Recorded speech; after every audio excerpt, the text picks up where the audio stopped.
정산 선교사 가명입니다. 본명은 정병수고요. 예, 중국에 선교사로 있다가 말레이시아로 갔기 때문에 중국은 특별히 보안 지역이라서 본명을 쓰지 않고 가명을 사용합니다. 선교지를 2011년도 3월에 들어갔었는데 벌써 이제 13년이 지나고 이제 14년도 다 되어 갑니다. 지금까지 시간을 좀 돌아보면 모든 것이 하나님의 은혜였다. 뭐 그것밖에 얘기할 수 없을 것 같아요. 뭐 제가 잘난 것도 없고 뭐 특별히 뭐 하나님 앞에 기원 받을 만한 그런 것도 없는데 그럼에도 불구하고 하나님께서는 저와 저희 가정을 또 사랑해 주셨고 지금까지 인도해 주셨습니다. 왜냐하면 하나님의 자녀잖아요. 여러분도 동일합니다. 그렇죠? 하나님의 백성들은 누가 책임져 주십니까? 하나님 책임져 주십니다. 저는 선교 현장에 일어났던 이야기들을 좀 나누려고 합니다. 설교는 뭐 매주 듣는 게 설교니까 설교보다는 선교 현장 이야기들을 좀 나누면서 그 가운데 성령님께서 하나님께서 어떻게 역사하셨는지를 좀 나눴으면 좋겠다는 생각이 들어요. 특별히 복음과 관련해서 오늘 설교 제목이 뭔가요? 오직 복음을 위하여. 뭐 제가 선교사이기 때문에 뭐 당연히 복음을 위해서 살아가는 것은 맞지만 선교사라고 해서 다 복음을 위해서 사는 건 아니더라고요. 선교 현장에 살아보면서 주위에 많은 선교사님들 보면서 저분이 선교사 맞냐 하는 그런 분도 솔직히 많지는 않지만 있습니다. 근데 제가 이제 13년을 넘어서 선교 사역을 하다 보면서 여러 번 넘어지기도 하고 또 여러 번 저를 또 쳐서 복종시켜서 이러면 안 돼. 제일 저를 자꾸 혼내는 사람이 누군지 압니까? 제 아내가 뭘 혼냅니다. 당신이 요즘 많은데 선교사 맞아? 막 이렇게 얘기하면 그때는 자존심이 상해갖고 막 따지기도 하지만 조용한 시간에 하나님과 묵상하면서 그래 내가 지금 잘못하고 있구나 그렇게 계속적으로 다시 반복해서 일어나고 있는 것도 선교사인 것 같아요. 뭐 13년 이상 한 번도 흔들리지 않고 살아왔다 이러면 그거는 거짓말일 것 같습니다. 그런데 중심에는 그래도 복음이 있었다고 자부합니다. 왜냐하면 저는 중학교 3학년 때 선교사로 부르심을 받았어요. 그래서 지금까지 선교사 나갈 때까지 한 번도 뒤로 돌아보지 않고 그 길만 팠던 사람이거든요. 그래서 어찌 보면 너무 순진하기도 하고 세상 물정 너무 모르는 사람이기도 하고 그렇긴 아내가 저를 평가합니다. 근데 복음만큼은 누구에게도 지지 않으려고 노력하고 있는 사람 중에 하나입니다. 파워포인트 올려놓은 거 한번 넘겨주시겠어요? 예, 제가 먼저 중국에 있었던 이야기들을 좀 나누려고 해요. 제가 중국에 2011년도에 가니까 여러분들 중국은 가보셨어요? 중국에? 혹시 여기 중국어 하시는 분 손 들어보세요. 없습니까? 제가 영상에 중국어 할 때 좀 이해가 되신 분들 있어요? 제가 중국에 가니까 좀 살벌하더라고요. 역시 공산 국가의 느낌이 나요. 근데 어떤 보완적인 어떤 그런 것들이 좀 많이 있는데 그래서 이제 가자마자 중국어를 열심히 공부를 했습니다. 대학교에 있는 언어과정에 들어가서 열심히 공부를 했는데 1년 반 만에 가정교회를 맡게 되었어요. 원래는 2년 정도를 중국어를 공부하고 그 다음에 2년을 사역 언어를 공부하면 한 4년 정도 지나면 이제 교회를 개척을 하든지 이렇게 사역을 합니다. 근데 저는 1년 반 만에 가정교회를 목회를 하기 시작했는데 제가 갔던 그 지역에 저는 고신 KPM 선교사인데요. 저희 선임 선교사님이 계셨는데 1년 반 만에 건강이 악화되셔가지고 철수를 하시게 된 거예요. 선교지를 포기하고 모든 짐을 챙겨서 한국에 들어가시면서 그분이 맡고 있는 가정교회를 제가 맡게 되었어요. 1년 반 만에 설교를 해야 되니까 엄청나게 부담인 거예요. 뭐 기본적인 의사소통이야 당연히 하지만 설교는 또 다른 부분이기 때문에 전문 용어니까 사역 언어를 해야 되는 부분은 저에게 굉장히 스트레스였습니다. 그래서 열심히 일주일 월요일부터 진짜 설교 원고를 위해서 수요일까지 작성을 해요. 막 작성을 하면 제가 봐도 이게 맞는지 틀린지 몰라. 이게 맞나? 그 당시는 지금같이 그 구글 번역기가 잘 돼 있지 않았던 시기입니다. 지금은 뭐 팝하고도 좋고 너무너무 잘 돼 있어서 어느 정도까지는 정확히 맞거든요. 근데 그때는 그것도 없어서 중국어 사전도 많지 않았어요. 그래서 물론 전자사전으로 찾기도 했지만 그래도 이제 중국어를 하는데 어려움이 많이 있었어요. 그래서 제가 그 당시 근처에 이제 조선족 목사님이 계셨는데 그분에게 그 제가 쓴 원고를 보내서 그분이 교정을 도와주셨어요. 그러면 목요일부터 열심히 읽는 거예요. 줄줄줄 계속 읽고 한 30번, 40번, 50번을 읽는데 중국 발음이 성조가 있습니다. 4개 성조가.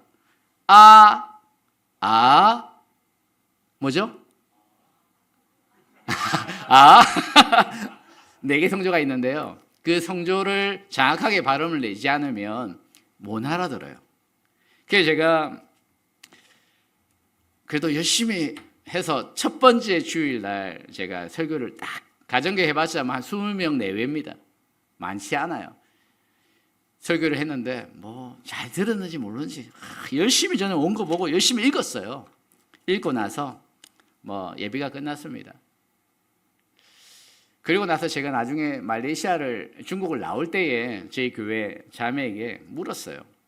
너 내가 첫 번째 설교했던 그때 기억나니? 기억난대요. 진짜 어땠는데? 그러니까 못 알아들었대요. 그래서 저는 참 감사하게도 못 알아들었지만 앉아만 있어 중국말 해도 너무 감사한 거예요. 매주일 얼마나 힘들었겠어요. 근데 못 알아들었지만 계속 매주일마다 오는 거예요. 그래서 감사하다. 그러면서 좀 한 달, 2달 지나면서 은혜가 있나? 말씀에 은혜가 있나? 뭐 이런 기대감도 나름대로 생각을 했는데 알고 보니까 다음 하나 넘겨주십시오. 밥인 거예요, 밥이. 사실은 저희 아내가 요리를 잘하거든요. 교회 사역을 하면서 제 아내에게 주어진 임무는 밥하는 거였어요. 오전에 11시에 예배를 하면 12시에 이제 12시 좀 넘으면 이제 점심을 먹잖아요. 그럼 제 아내가 매주일 아침에 6시, 7시에 일어나서 20인분에 30인분을 준비를 해서 교회를 들고 가요. 그러면 교회 가서 이제 뒤쪽에다가 세팅을 해놓고 이제 예배가 끝나면 열심히 준비해가지고 먹는데 한국 요리잖아요. 얼마나 잘 먹는지 이 젊은 친구들이 그 당시에 제일 어린 친구 16살부터 한 40 정도까지가 있었어요. 너무너무 잘 먹는 거예요. 맨날 모자라요. 솔직히 얘기하면 30인분 준비하면 없어요. 나중에 보면. 저는 조금밖에 안 먹어요. 제 아내하고 저는 조금만 먹고 나머지는 이 친구들이 먹는데 제가 그때 느낀 게 뭐냐면 나중에 물었어요. 내 설교가 말씀이 밥보다 모자라구나 부족하구나 이 생각을 나중에 가지게 된 게 뭐냐면 젊은 친구 물어보니까 밥 먹으러 오는 거예요. 매주일 밥 먹으러 오는 거예요. 그래서 내가 그래 그것도 은혜다.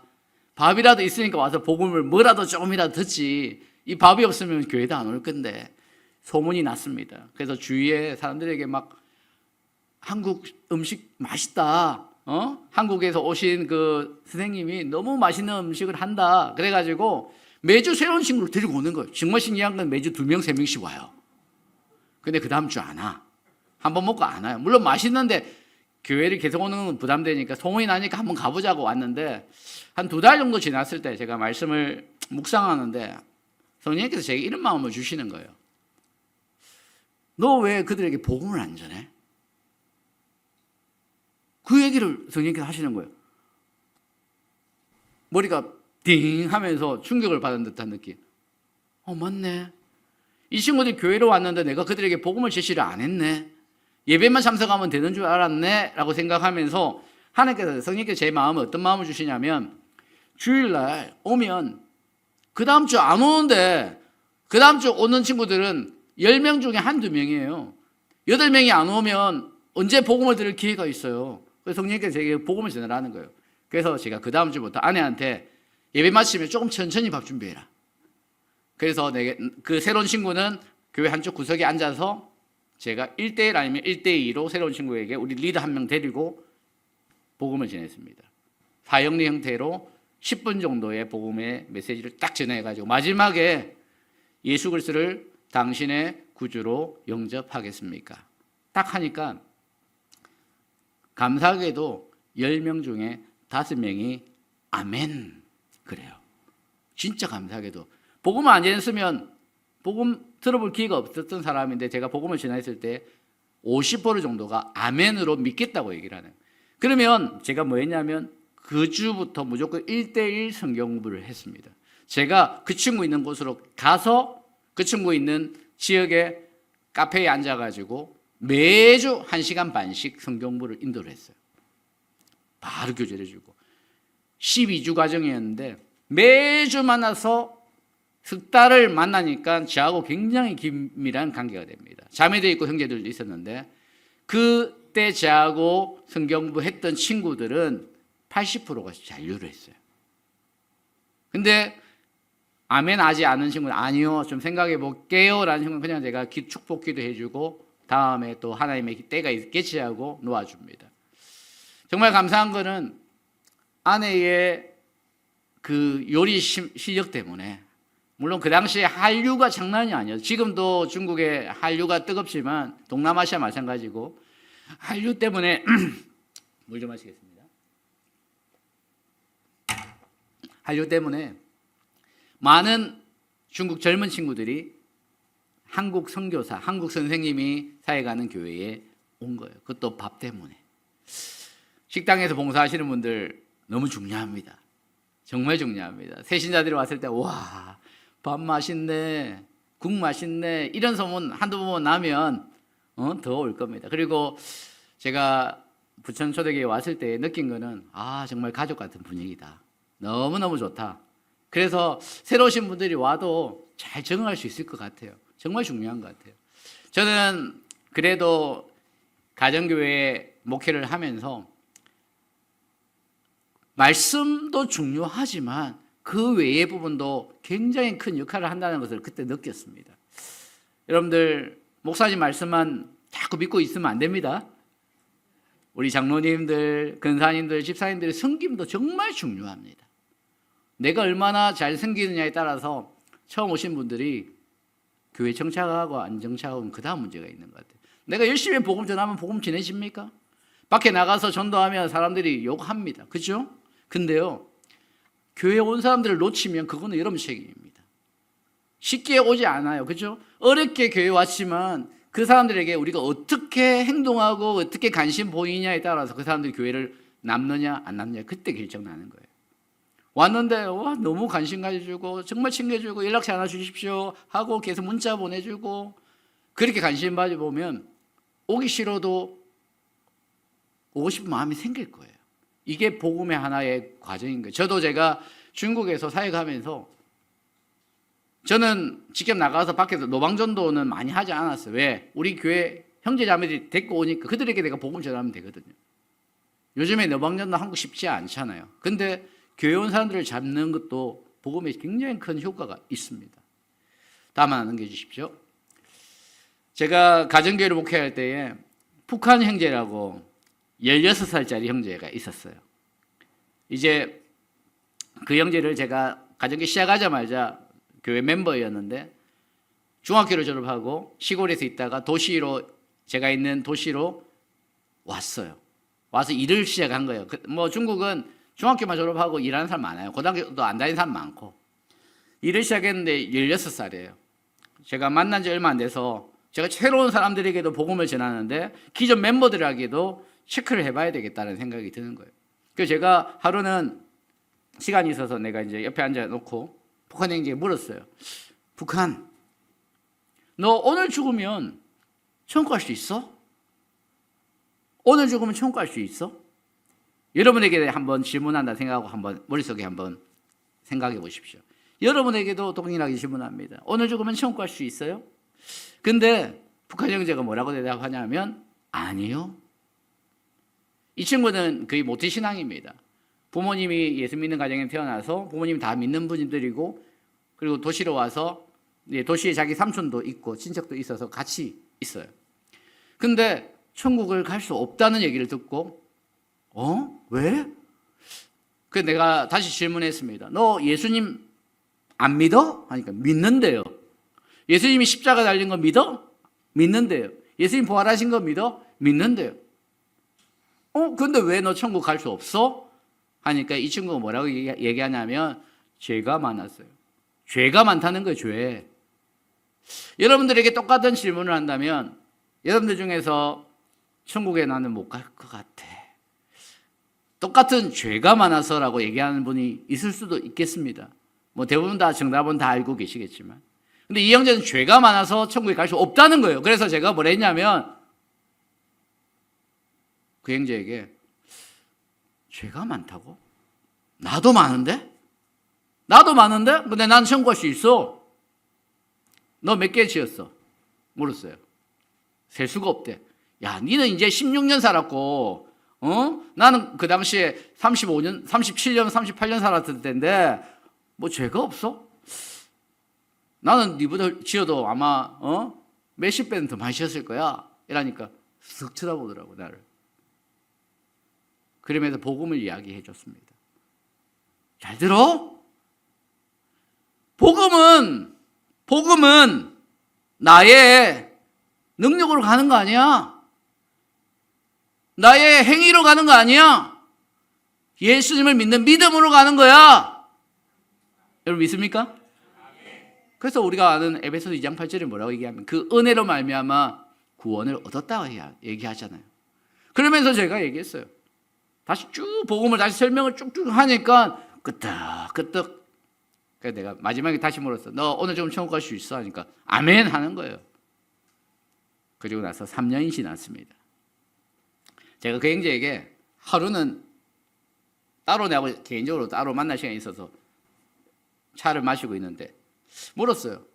북한, 너 오늘 조금 천국 갈 수 있어? 똑같은 질문을 던졌거든요. 뭐라고 대답했을까요? 아니요 이래요. 천국 갈 수 없대요. 그래서 제가 너무 황당해가지고 다시 물었어요. 왜? 그러니까 죄 때문에 못 간다는 거예요. 내가 3년 전에 가르친 게 아무 의미가 없는 거예요. 아니 뭐 죄? 저번에 얘기했지. 내가 니보다 죄 더 많다고. 그래도 난 천국 갈 수 있다고 다시 복음을 쭉 얘기하니까 또 다시 기억이 났는지 다시 아멘 해요. 천국 갈 수 있다고. 제가 중국을 나올 때 말레이시아에 이제 중국 철수하고 한국에 잠깐 이제 들어올 때에 마지막으로 제가 한 번 더 물었어요. 뭐라고 대답했을까요? 북한, 너 오늘 죽으면 천국 갈 수 있어? 하니까 이 친구가 뭐라 대답했을까요? 아니요! 이라든가 아니요. 이게 미치고 이게 발작 뛰는 거예요, 이게.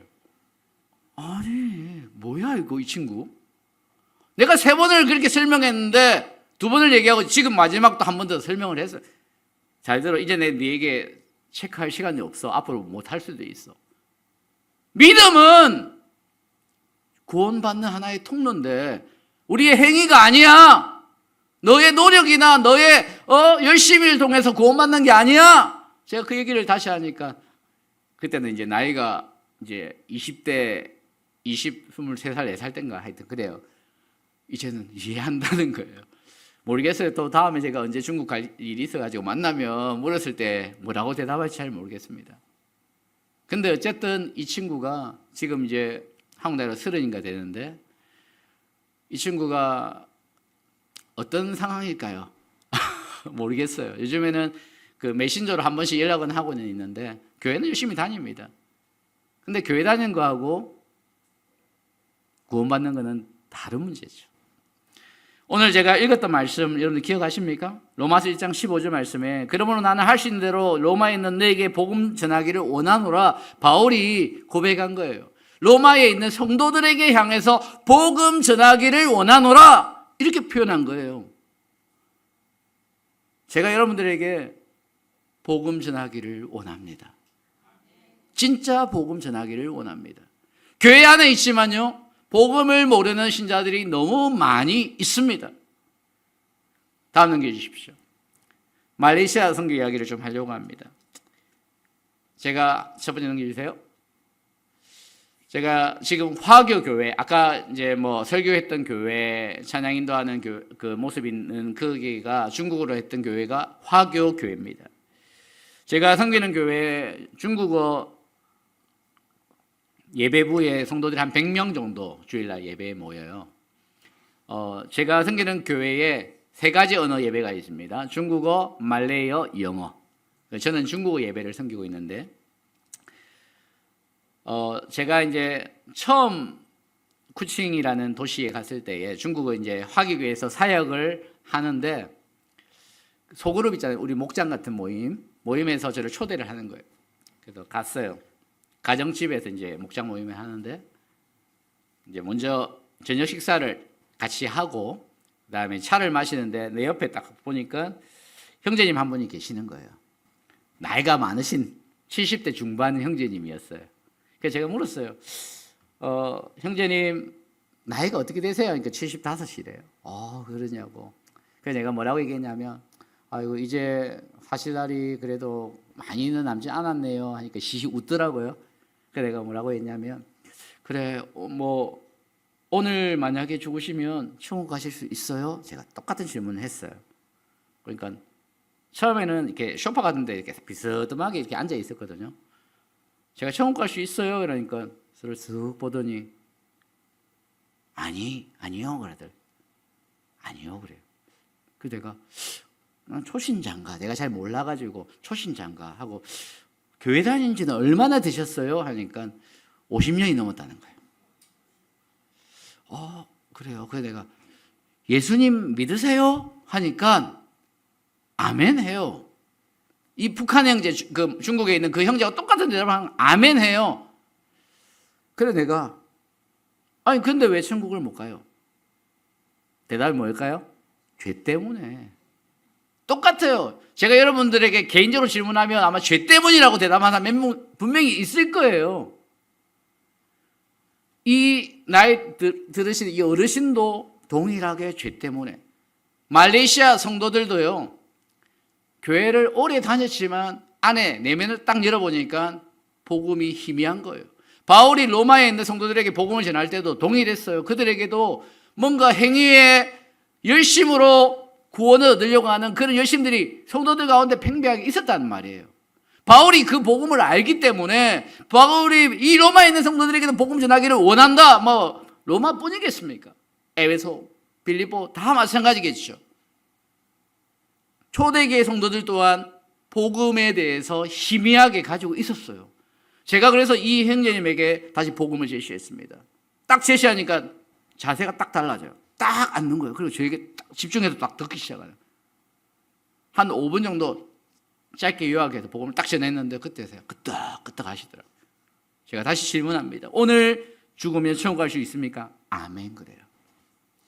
그전에는 교회에서는 잘 몰랐는데 그 다음부터 교회에서 만나면 저한테 얼마나 잘하는지 몰라요.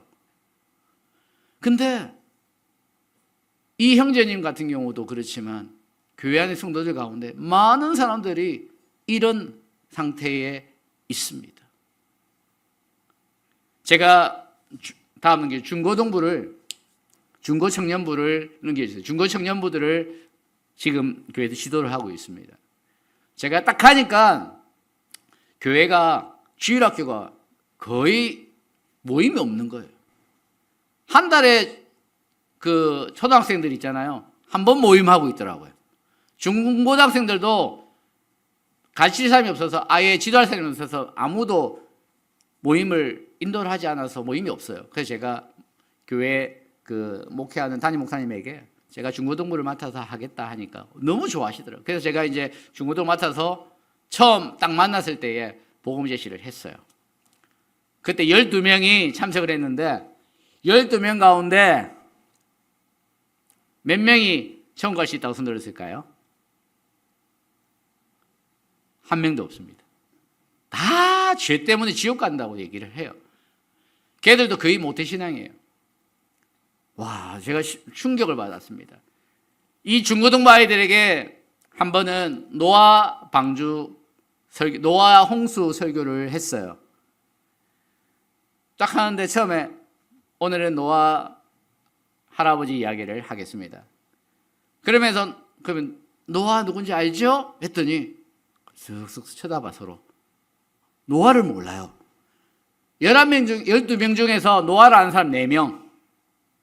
나머지는 노아를 처음 들어봤대요. 3명이 홍수 이야기를 하니까 들어본 것 같대요. 이 정도로 심각한 거. 참고로요, 말레이시아 교회는 한국 교회보다 역사가 더 깁니다. 교회가 더 역사가 있어요. 복음이 이미 그전부터 들어왔어요. 그런데도 불구하고 교회는 세워져 있고 성도들은 이미 어릴 때부터 교회를 다니지만 성경 지식이 이 정도로 심각해요. 아브라함은 더 할 나위 없이 모릅니다. 설교에 많이 나오는 바울 정도는 이름 들어본 정도. 심각해요. 그래서 제가 이 친구들에게 신앙을 차근차근 지금도 지도하고 있습니다. 성경을 너무 몰라요. 복음의 기본도 몰라요. 다음 하나 넘겨주십시오.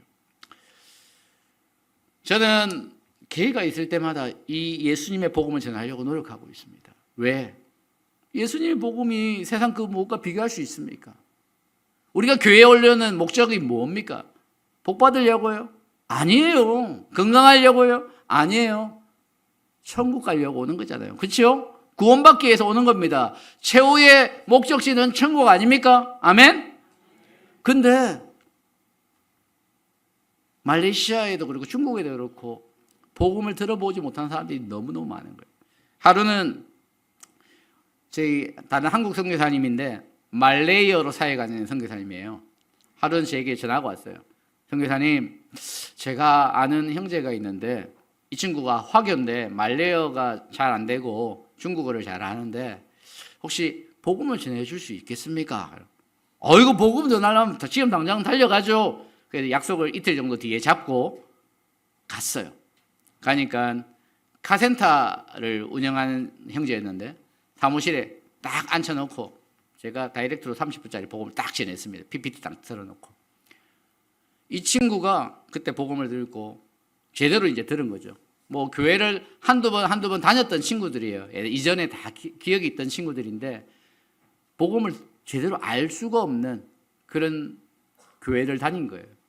제가 애들이 복음을 전하니까 끝내 예수님을 영접하고 아멘 천국 갈 수 있습니다. 예수님을 나의 구주 나의 하나님으로 고백합니다. 그렇게 입으로 고백하는 모습을 보았습니다. 여러분들 에베소서 2장 8절 말씀을 한번 같이 읽어볼까요? 시작. 너희는 그 은혜에 의하여 믿음으로 말미암아 구원을 받았으니 이것은 너희에게서 난 것이 아니요 하나님의 선물이라. 행위에서 난 것이 아니니 이는 누구든지 자랑하지 못하게 함이라. 아멘. 그런데 복음의 진수는 여기 있습니다. 은혜죠, 그죠? 우리가 천국 가는 것은 우리의 행위가 아니라 예수 그리스도의 죽으심으로 말미암아 얻은 그 선물입니다. 아멘? 여러분들 이걸 잊지 마셔야 돼요. 그렇다고 뭐 함부로 살아라는 말이 아니죠. 행위로 얻는 게 아니라 믿음으로 얻기 때문에 대충 살아도 내가 예수만 믿으면 천국 갈 수 있구나 라고 생각해서 대충 살아간 사람은 없습니다. 그죠?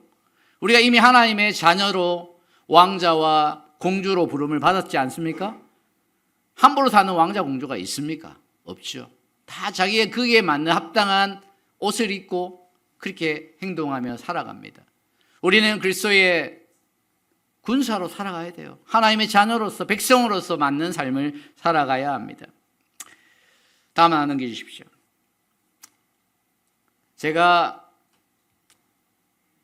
섬기는 교회가 성공의 교회입니다. 들어보셨어요? 성공회? 네, 영어로 앵글리칸 교회인데 말레이시아는 영국의 식민지로 오래 있었어요. 그래서 영국의 국교인 성공회가 먼저 자리를 잡았습니다. 제가 처음에 갔을 때 성공회 교회에서 화교 교회에서 사역을 요청을 합니다. 중국에서 이제 선교사로 왔으니 중국어를 할 줄 아니까 바로 사역을 해달라는 거예요. 우리 교회 중국어 예배 사역자가 부족하니까 바로 와서 사역을 해주면 좋겠다. 딱 그렇게 얘기를 해요. 그래서 제가 우선 제가 이 말레이시아 온 지 얼마 안 됐으니까 그래도 최소 한 반년 정도는 제가 필요한 시간이 있다. 그 뒤에 제가 기도해보고 하나님 뜻이 맞으면 사역을 돕겠습니다. 제가 파송교회가 울산 동부교회입니다. 그 교회 담임 목사님에게 전화를 했습니다. 목사님, 우리가 장로교 목사잖아요. 고신 목사자. 근데 목사님한테 목사님 성공회 교회에서 사역을 도와달라고 요청을 하는데 어떻게 해야 될까요, 목사님? 제가 성공회 교회를 예배를 가보니까 우리하고 너무 달라요. 너무 전통스럽고 아직도 십자가를 그리고 막 이렇게 하고 촛불을 켜놓고 적응이 안 됩니다. 매주 성찬이야 뭐 매주 해도 상관없지만 너무 전통적이고 의식적이고 천주교하고 너무 비슷해요. 제가 그렇게 물었어요. 목사님 뭐라고 얘기하시냐면 정성교사님, 하나님께서 정성교사님을 통해서 그 성공의 교회에 부르신 이유가 있을 겁니다. 지금은 원로 목사님이셨는데 이제 저희 파송교회 목사님이 영국에서 유학을 하신 분이에요. 그래서 영국에 있을 때 성공의 교회를 쭉 다니셨더라고요. 그러면서 하신 말씀이 제가 성공의 교회를 3, 4년 다녔는데 성공의 교회 신학이 우리 고신하고 더 가깝습니다. 그러는 거예요. 저는 몰랐어요. 신학이 가까운 줄을.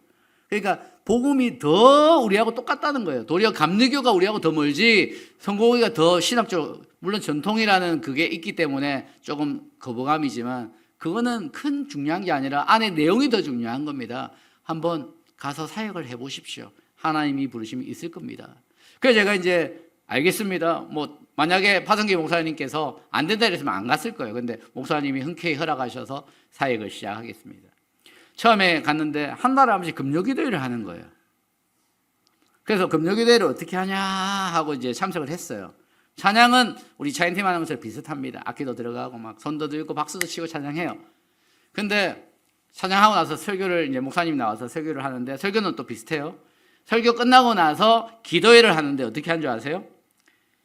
한 자매가 올라와요. 기도문을 들고 읽기 시작합니다. 뭐 우리가 대표기도 하는 것처럼 읽으면 아멘, 뭐 하면 아멘 하고 나서 예수님 이름으로 기도합니다. 아멘. 끝이에요. 그러면 내려가요. 그 다음에 찬양을 한 곡 더 해요. 그러면 또 다른 자매가 올라와서 또 읽어요. 그럼 아멘. 또 내려가면 또 찬양 한 곡 하고 또 한 3명 정도 그렇게 하고 나서 끝이에요. 그게. 기도회가 끝인 거예요. 그러면 회중들은 기도하는 시간이 전혀 없는 거예요. 그래서 내가 너무 다르구나. 그래서 제가 굉장히 좀 멘붕이 왔어요. 저도 금요기도회 참석했는데 은혜가 전혀 안 되는 거예요. 우리 한국 스타일은 안 그렇잖아요. 그래서 제가 목사님에게 뭐라 했냐면 혹시 금요기도 제가 맡아도 되겠습니까? 그러니까 목사님이 당연히 좋다 하죠. 그래서 제가 금요기도를 맡기 시작했습니다. 제가 찬양팀도 지금 교회에서 맡아서 하는데 찬양팀을 훈련을 하고 있거든요. 통성기도 자체가 아예 없어요. 그래서 제가 처음에 모였을 때 우리 같이 이번 주일 예배를 위해서 같이 한번 기도하겠습니다 하고 저는 기타를 치면서 이렇게 소리 내면서 찬양도 하는데 다 이러고 있어요. 정말 침묵을 가지고 있는 이렇게 입을 아예 안 열어요. 그래서 제가 기도할 때 지금은 같이 합심해서 기도하는 시간이다. 내가 하는 기도를 듣는 시간이 아니다. 그 얘기를 했어요. 하면서 입을 좀 열고 큰 소리 안 해도 된다. 작게 해라. 하면서 이렇게 시작하니까 몇몇 형제자매들이 좀 입을 열고 기도하기. 그때 한 15명 정도 모였는데 기도를 하기 시작하더라고요. 근데 뭐 다 해봤자 내 혼자 목소리보다 못 따라와요. 근데 이게 시간이 지나니까 조금씩 입을 엽니다. 그러면서 이제 금요기도회 때 우리 찬양팀 멤버들 중에서 그나마 조금 뜨거운 친구들을 내가 불러가지고 같이 하는데 우리 금요기도회 때 통성기도를 할 거다. 내가 하는 거 봤지? 아닌가 봤대. 이렇게 기도하자. 그리고 마이크 드는 사람들은 좀 마이크 들고 기도를 좀 해도 그래야 내가 인도할 때 안 어렵다. 내 혼자만 외치면 나 목 다 가고 너무 힘들다. 처음에는 기도하자니까 다 이러고 있어요. 드럼도 좀 세게 좀 쳐줘야 되는데 안 치고 자기들 일하고 있어요. 피아노도 일하고 있어요. 기타 하나만 가지고 가니까 너무 힘든 거예요. 그래서 드디어 이제 금요기도의 첫날이 되었습니다. 저녁에 이제 찬양 인도를 하고 제가 말씀을 선포하고 기도를 딱 들어갔는데 회중들이 이제 있잖아요. 제가 이제 기도 제목 첫 번째 기도 딱 올려놓고 우리 이 시간에 우리 교회의 부흥을 위해서 한번 기도합시다. 하고 이제 그러면 우리 주여 삼청을 한번 해봅시다. 하면서 내가 주여를 중국어로는 주아 주아 주아 하거든요. 주아 주아 주아 하면서 막 완전히 한국 스타일로 기도회를 인도를 한 거예요. 분위기를 보니까 앞쪽에 몇몇은 좀 뜨거워요. 그 뒤에는 맹맹한 분위기. 그러나 어쨌든 끝났어요. 기도회가 끝나고 나서 우리 교회 지금 우리 카톡 같은 그런 방이 있어요. 우리는 이제 말레이시아 왓츠앱을 쓰는데 그 방에다가 난리가 난 거예요. 사람들 시끄럽다. 너무 시끄러워서 오늘 기도가 하나도 안 됐다. 뭐 이런 것들이 쭉쭉 올라오는데 내가 보면서 마음이 상처가 되는 거예요. 그래, 뭐 이 성공의 교회가 적응이 안 되겠지. 장로교 목사가 인도하는 게 적응이 안 되겠지 하면서 있는데 갑자기 한 자매가 그걸 딱 올렸는데 간증을 올린 거예요. 오늘 밤에 은혜 받은 내용을 자기는 오늘 성령님께서 만지심이 있었다. 그러면서 오늘 기도하는데 너무너무 눈물이 나고 하나님께 내 마음에 상처가 있었는데 그걸 만져서 내가 회복이 됐다. 그 얘기를 올리는데 내가 보면서 위로가 되는 거예요. 그러면서 그 다른 글들이 잠잠해집니다. 아무도 글이, 그다음부터 글이 안 올라와요. 그리고 그 글 밑에 하트가 자꾸 달려. 하트 막 달리고. 십자가 모양, 기도 모양 막 달리고. 그리고 나서 그 다음날 아침에 또 다른 자매 한 명이 간증을 올리는데 이 자매가 50견으로 굉장히 고생을 하고 있었대요. 잠을 못 잘 정도로 아마 우리 여성분들은 좀 더 많이 겪었어요. 저희 아내가 지금 그렇거든요. 어깨가 아파가지고 잠을 못 자요. 지금 오른쪽에 주사 다 맞았어요. 너무 아파가지고 힘들어 하는데 저는 이제 좀 이해가 돼요. 왜냐하면 잠을 너무 못 자니까. 근데 그 자매도 똑같은 상황이었어요. 너무 못 자가지고 너무너무 힘든데 그날 저녁에 은혜 받고 한 번도 안 깨고 잠을 잤다는 거예요. 그 간증 올리면서 성령님께서 그날 저녁에 내가 내 아픈 부위를 놓고 기도했는데 성령님께서 만지셨다고 간증을 하니까 뭐 그 다음부터는 더 이상 얘기를 안 하는 거예요. 근데 이제 찬양팀 멤버들을 통해서 조금씩 들어오는 게 조금만 소리는 줄여달라. 조금만 주여 삼창만은 빼달라. 좀 적응이 안 된다. 그래서 지금 주여 삼창은 안 하고 동성기도 하면서 기도하고 있습니다. 교회가 바뀌는 모습들을 봅니다. 회중들이 입을 열고 기도하는 모습이 보이고 있어요. 처음에는요, 내가 정말 충격이었습니다. 아무도 입을 안 열어요. 막 이래갖고 나는 입을 지퍼로 잠갔어라는 그런 느낌 정도로 입을 아무도 안 열어요. 저 혼자만 소리내서 기도했다니까요. 근데 지금은 거의 90% 이상이 소리내서 기도합니다. 물론 막 부르짖고 하지는 않지만 그래도 앞쪽에 앉은 한 열 몇 명 성도진들은요 정말 간절함으로 기도해요. 내가 그걸 보면서 하나님이 하시구나, 하나님께서 만지시구나, 그걸 저는 많이 느끼게 됩니다. 솔직히 선교지 이야기가 정말 많아요. 그 외에도 뭐 복음 전하는 이야기들이 정말 많이 있는데 목사님 시간을 많이 안 주셔가지고 오래는 하지 못하고 여러분들도 다 바쁘시니까 여러분들 복음이 정말 귀하지 않습니까? 저는요 이 성공의 교회 동일하게 복음을 전해야 됩니다. 복음이 죽어 있어요. 교회 안에 복음을 안 전한다? 그거 잘못된 것 같아요. 물론 목사님께서 복음을 전하셔야죠. 여러분들 한국 교회가 많이 죽어 있잖아요. 영적으로도 많이 죽어 있고. 그래서 결국 복음 안에도 교회 안에도 복음을 다시 전할 필요가 있는 겁니다. 뭐 바울이 로마에 있는 성도들에게 몰라서 뭐 복음을 다시 전하려고 합니까? 아닙니다. 그만큼 죽어 있고 영적으로 타락해 있기 때문에 새로운 정말 진짜 복음을 전하려고 하는 겁니다. 저는 다시 선교지로 들어갈 겁니다. 들어가서 다시 복음을 위해서 살아갑니다. 뭐 제가 맡은 사명이 그거고요. 여러분은 선교사를 위해서 기도하고 후원해 주는 거 그것밖에 없습니다. 그죠? 그것만 해도 선교사예요. 나가는 선교사, 보내는 선교사, 기도하는 선교사 다 선교사잖아요. 저는 뭐 저만 선교사라고 막 어깨 뽕 들어가고 그런 거 전혀 없습니다. 똑같은 위치에서 하나님의 복음을 위해서 같이 살아가는 겁니다. 같이 선교지 이야기를 나누면서 여러분 듣고 도전받고 그래 선교를 다시 일어나야지. 우리 더불어 여전들 동일하게 그래 복음을 위해서 살아야지. 내가 아무리 애들 교육시킨다고 바빠도 해야지. 할 건 해야지. 더 중요하니까. 제 아내도 아내가 78년생이에요. 그 자녀 교육, 애 교육을 열심히 해가지고 지금까지 고생한 것 알아요. 우리 뭐 여기 어르신들 뭐 다 고생하셨잖아요. 자녀들 키우면서. 그래도 우리가 그것보다 더 중요한 게 복음 아닙니까? 그렇죠? 복음. 예수님의 복음을 위해 살아가는 거 제일 중요한 우리의 사명입니다. 저는 오늘 이제 말씀을 정리하면서 여러 가지 이제 성경 말씀들을 한번 올려주십시오. 저는 복음 메시지를 이 말씀들을 항상 제가 달고 탑니다. 한번 읽어볼까요? 시작. 한번 죽는 것은 사람에게 정한 것이요 그 후에 반드시 심판이 있으리니. 아멘. 복음 메시지를 할 때 항상 얘기합니다. 우리는 분명히 죽는다. 근데 죽고 나면 심판이 있는데 천국 아니면 지옥 아니냐. 잘 생각해봐라.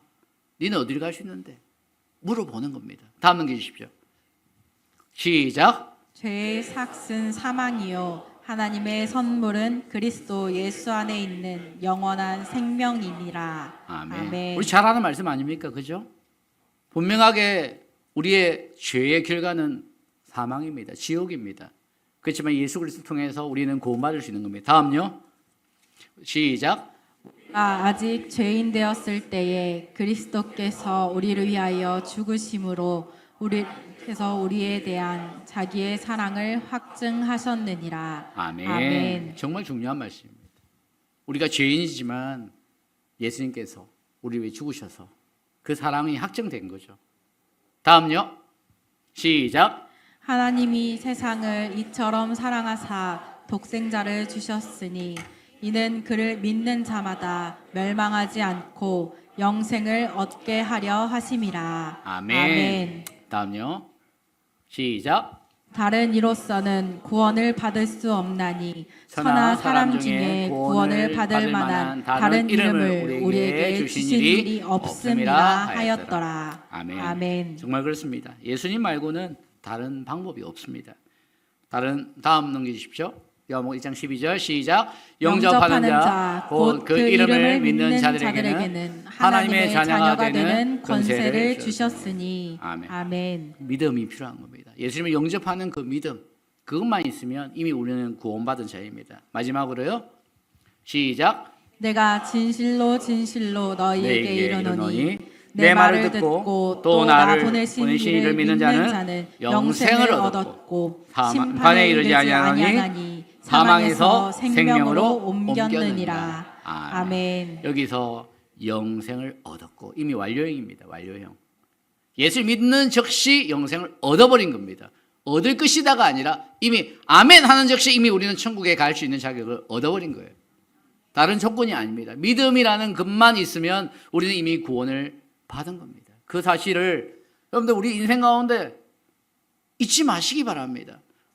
중국의 그 가정교회 북한 형제처럼 3번을 물어도 NO! 아니요! 라고 대답하지 않는 진짜 믿음을 가진 여러분이 되기를 바랍니다. 목사님 다음 주에 한번 물어보십시오. 처음 갈 수 있습니까? 아니요! 라고 대답한 사람이 나올지 여지 않습니까? 그런데 이 복음의 질문은요, 평생에 걸쳐서 우리에게 해야 될 질문일 것 같습니다. 우리 인간은 연약해서 맨날 넘어지지 않습니까? 그래서 우리가 예수 그리스도의 보혈을 의지하고 붙들고 달려가야 됩니다. 그렇지 않으면 또 넘어집니다. 그리고 주위에 있는 분들이 계속 도와줘야 됩니다. 넘어지면 일으키고 가족들이 옆에서 도와줘야 됩니다. 목사님이 전도사님들이 옆에 도와야 됩니다. 그래야 내 가족들이 살아나고 내 성도들이 살아나는 겁니다. 그런데 이 사실 잊지 말고 살았으면 좋겠습니다. 솔직히 이반족 사역 관련된 것도 할 것이지만 다음에 혹시 기회가 있으면 나누도록 하겠습니다. 이반족 그 전통 목장이에요. 솔직히 뭐 말레이시아 이야기도 많이 있는데 중요한 거는 뭐 선교 현장은 기회 되면 오셔서 보는 게 제일 좋습니다. 아무리 말해도 와보지 않으면 모르더라고요. 와서 보시고 그래서 그렇구나라고 알게 되는 겁니다. 여러분들 어쨌든 복음이라는 것이 제일 중요하다. 그 핵심만 알고 오직 복음을 위하여 살아가는 우리 드브라 여전도의 우리 자매님들 그리고 우리 성도님들 되시기를 주님의 이름으로 축복합니다.